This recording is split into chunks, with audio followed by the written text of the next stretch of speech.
Creative, intelligent design, or perfect order out of chaos. That is the topic for today. Stay with me. We'll get started right away.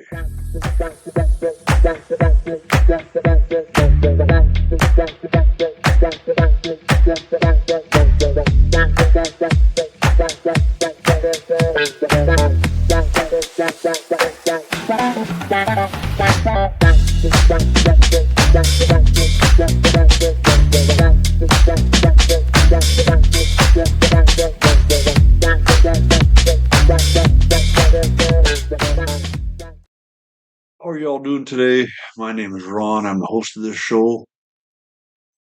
And I got a new devotional book from our Daily Bread. It's called Firm Foundation.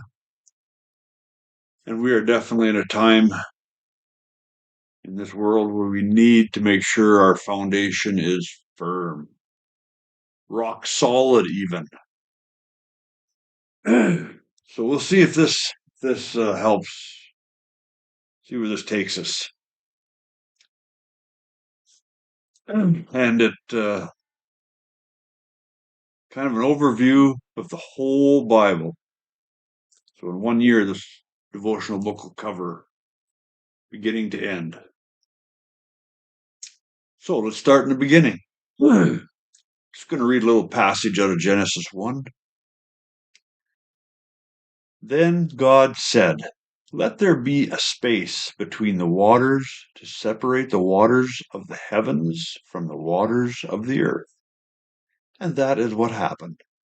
God made this space to separate the waters of the earth from the waters of the heavens. God called the space sky. And evening passed, and morning came, marking the second day. I've heard the creation story 1,000 times, and I just don't remember that little passage right there. So I just thought I would read that. So when you read the creation story, he told us what he did and in what order he did, but not how he did. I don't think our finite little minds could possibly comprehend how he did it. So, anyway, that's that. Let's just check out the devotional here.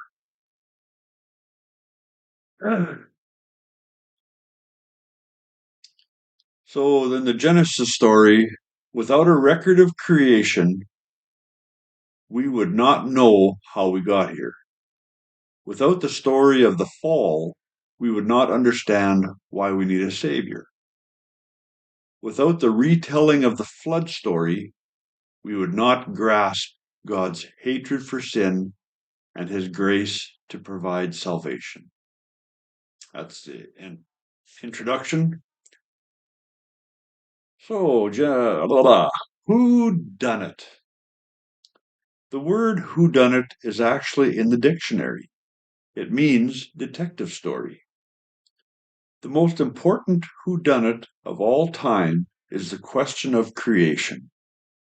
Some people wish the Bible said, "In the beginning, God wasn't needed." To them, it's unacceptable to say, "In the beginning, God created the heavens and the earth." Or, "Let us make mankind in our image." Instead, they believe that after an explosion of unsourced energy and uncreated matter, somehow an atmosphere conducive to life was formed. Then single-celled organisms morphed on their own into the exceedingly complex life forms we have today. No need for God, they say, for it all happened naturally. On an earth and in an atmosphere not of anyone's making, Forces with a blueprint designed by no one join together to place the earth in its perfect location for life to thrive. Wow. What we do with "in the beginning, God" is at the center of it all. We must either believe His word and everything His word claims, or we must believe that our meaningless lives resulted from an accidental, mindless chain reaction. What a stark contrast to "let us make mankind in our image."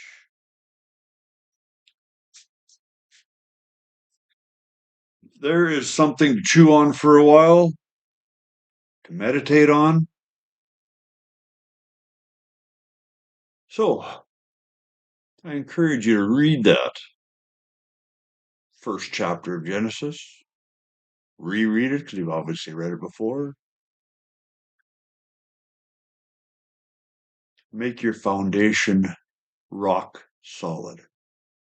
That's going to be very important in the days we got coming ahead of us. The word for today is machinations. You all have a good evening. God willing, we will see you tomorrow.